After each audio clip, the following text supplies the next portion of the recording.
Yo, what is good, y'all? It's your boy Ty, back here with another video. In this video today, I'm going to be explaining to you guys why you are not able to shoot the ball consistently in NBA 2K21 MyTEAM. Before we go any further, if you are having trouble getting Paul Pierce, or if you're gone for a weekend and need a championship ring, DM me. We can maybe work out a deal because I do offer both unlimited and limited grinding services for both PlayStation and Xbox. So really the truth behind you not being able to shoot the ball can really come down to freestyle. So that's where I'm going to go. I'm going to hop into freestyle to kind of go over kind of my thoughts and what I think is just a few simple tips on why you're not able to shoot the ball. So what I'm going to go over first is when I was using Rubies, Amethyst, all these players, even such as a Dave DeBusschere, right? I'll use him and show him, for example. So if you go and look at Dave DeBusschere, right? He's got a mid-70s 3-ball with the only badge being catch and shoot. I mean, he has a lot of hot spots, this and that, and I'm able to green with him consistently because I kind of know his release and all that. But one thing I will say is before the sliders were changed to what it is now, I was not green at all with him. So for this video, let's put it on Hall of Fame for the sake of this video. So he does have that gold catch and shoot, a mid-70s 3-ball. And as you guys are seeing, I'm greening some shots, not very consistently, anything like that. I guess that was a green right there.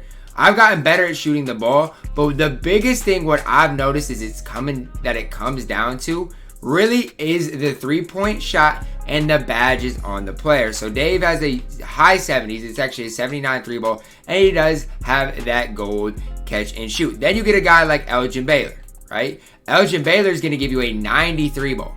A 93 ball, smooth release, plus he does have that catch and shoot. So just with the added catch and shoot badge, just watch it. I'm way more consistent shooting with Elgin Baylor than Dave DeBusschere. You can say, yeah, it's because he has a better release, this and that. It's deeper than that. First of all, he's got a better 3-ball. He's got catch and shoot on gold, as I'm missing now. But if you're in a triple threat online game or even unlimited game, you'll notice Elgin Baylor greens almost everything. And it's crazy because you go into the sliders and it's on Hall of Fame.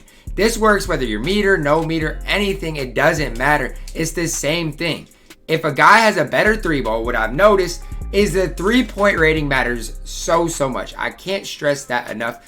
3-point rating is probably one of the most overlooked stats in the game. And the other guy I'm most consistently green with is Brian Winters. You go look, he has a 93 ball, and look at his shooting badges. He has basically every shooting badge in the game. Now he does have steady shooter, but his 3-point rating and his other shooting badges more than make up for it. So if there's two guys I'm consistent with, it is Brian Winters and Elgin Baylor. And it's nothing that's changed with the sliders. It's nothing like that. But people used to a lot of times complain about shooting's too hard, this and that. It's really not. You just have to have the right players on the court. I remember yesterday I was playing a triple threat game and I was using Cav and Gelly, and I was like, what is going on?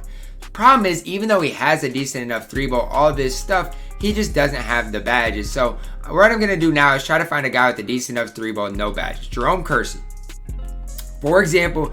Kersey's gonna have an 82 3-ball, but no shooting badges. So he has a low 80s 3-ball, no shooting badges, and not a very good release. So you're going to notice with Kersey, I'm not going to green a lot of my shots. I'm trying to green every single one of them. There's a green, but it's a lot harder to green with a low 80s 3-ball and no catch and shoot compared to a 90s or upper 80s 3-ball with gold catch and shoot. I can't emphasize enough how important the catch and shoot badge is. That can't be overstated because catch and shoot, it makes greening shots so easy compared to without catch and shoot.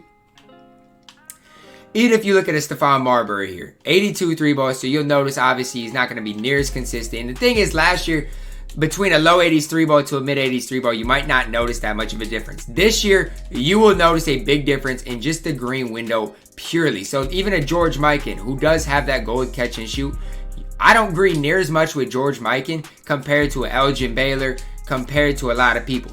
And it doesn't come down to the release because Mikan's got a decent enough release. It comes down to the fact that his 3-ball is only an 80. And I say only an 80 is because 3-ball, the 3-point rating matters more this year than it ever has before. 82 3-ball, for example, for Mikan. And it's not near as consistent compared to an Elgin Baylor or compared to Brian Winters. And it's nothing to do with really anything. The most important thing I can tell you to become a better shooter, play Triple Threat online. Triple Threat online will show you guys what I'm telling you. Having an upper 80s, lower 90s 3-ball with the badges that you need is going to just really open your eyes. If you're used to playing with a guy such as, let's even pull out who has like a lower 3-ball. Let's say a Bob Dandridge, for example. What's his 3-ball? 80. You know, you're going to notice a big difference when you try to shoot in green with Bob Dandridge compared to if you use a Brian Winters, and it's not all the release. A release matters, but even if you use Bailey Howell, for example, he's got the best release in the game, but it's the 3-point rating, the 3-point badges that make more of a difference than anything else in the game. I'm slightly early, slightly late alternating, all because of his 3-point rating. It's not super high, and I'm not very consistent with Bob Dandridge. Now, I could go use so many different players. I'll put some different players in here for you guys to see the badges. I'm going to throw Cabangeli in here to show you guys what I mean by how important badges are to a player. So now what I'm going to do is look for guys with the low to mid 73 ball with no catch and shoot. So let's see here. Eddie Johnson, what's your 3-ball? 80, do you got catch and shoot? You do, all right. So that's kind of what I'm looking for right now. I'll even throw I'll be able to know who has a decent enough 3-ball and who doesn't here. Let's see. Paul George, he's green. Let's see. Siakam, for example. He was a card I used for a while day one, and who I won't use anymore. All right, perfect. So Darius Bazley is a perfect example, as well as Pascal Siakam. So let's hop into shoot around to see what they are like without really any badges. The first guy we're going to start off with here is Siakam, 76 3-ball, but he does have some silver shooting badges. He does have that steady shooter, but a lot of times I used him very often early on in the game. Not really anymore, but early on in the game I used him quite a bit. And remember, he has a mid-70s 3-ball. Now, I wasn't that green early on with Siakam, and it's making me wonder what is going on right now. Because I'm green. I feel like I'm greening more consistently now than I was yesterday. But, you know, maybe it was just that first shot, because now you're looking at it and you're thinking, well, Siakam hasn't made any of his last, 4 jumpers, hasn't greened any of them. And the reason is because of his 3-point rating. It's not necessarily his badges. Obviously, that matters too with the bronze steady shooter. And obviously, he does have some silver badges, but no gold catch and shoot, anything like that. But I'm not greening it all with him. At all. I greened the first one, and then after that, it's just been a mess. I'm obviously trying to time his release up, but look at how inconsistent I am with him compared to any of the other guys I used in the previous one. And I'm trying to green every shot. A lot of it depends on hot spots and everything like that. But I would say I'd probably green 2 out of 20 shots. And a lot of that is due to the fact that he only has a 76 3-pointer. A mid-70s 3-ball is not going to cut it, really. You need a decent enough 3-ball. 3-ball matters more than I can really say. The next guy we're going to look at here is Bazley. He has corner specialist, an upper 80s 3-ball, but no catch and shoot, anything like that. No hot spots on this card either, but you guys will see, without any shooting badges, no catch and shoot, nothing like that, it's a lot tougher to green shots. It truly is. I mean, I'm trying to time it up. That one was a mid-range jumper, but then when he gets behind the arc, it gets tough. It's tough to green shots without shooting badges and a lower 3-ball than you'd like. Obviously, he's going to green a few here and there, but 3-point rating and badges matter so much. Now I'm starting to green a little more. But the thing I've noticed, as far as consistency greening, I felt like that was a perfectly timed release. Obviously didn't go in. Is that the 3-point rating and badges matter more in this year than any other 2K before. I'm greening probably 1 out of 4 right now. And then if I get Elgin Baylor back, I'm going to green almost every single shot. The reason is he has a, plus 12 on his 3-point rating, as well as just having those extra badges that you need. Now I say I'm going to green every shot with Elgin, and I'm slightly late on everything, but even in a triple threat online setting, you'll notice it. You will notice it. Trust me when I say that. Obviously, right now, I'm not greening anything, but you'll notice in TTO who has why you're greening, why you're not greening. Because I played a game in triple threat.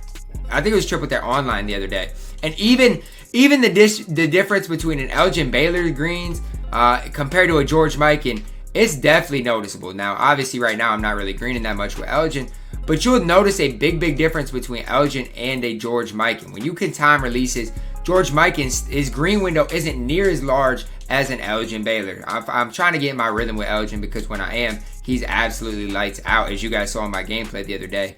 But I promise you, the biggest difference between greening shots and not greening shots really comes down to 2 things. It comes down to, first of all, your badges, and second of all, your 3-point rating. Those 2 things matter more than I can even emphasize. 3-point rating, first of all, obviously last year you could do whatever you want. A guy has an 83 ball, you're still going to be able to green consistently. This year, it's a lot tougher to do that. Alright, that is going to wrap it up for my breakdown of why you guys are struggling to green shots consistently in NBA 2K21. Remember, it comes down to, first of all, the 3-point rating. Second of all, the shooting badges that they do have. That's what I've noticed so far, just really by playing Triple Threat Online. That's really the only sample size I have. I haven't really tried all of this in Unlimited because I haven't played that much Unlimited. In Triple Threat Online, I've noticed a huge difference in what their 3-point rating is and the badges that they have. Drop a like on the video, subscribe if you are new, and as always, man, I love y'all, and have a blessed day.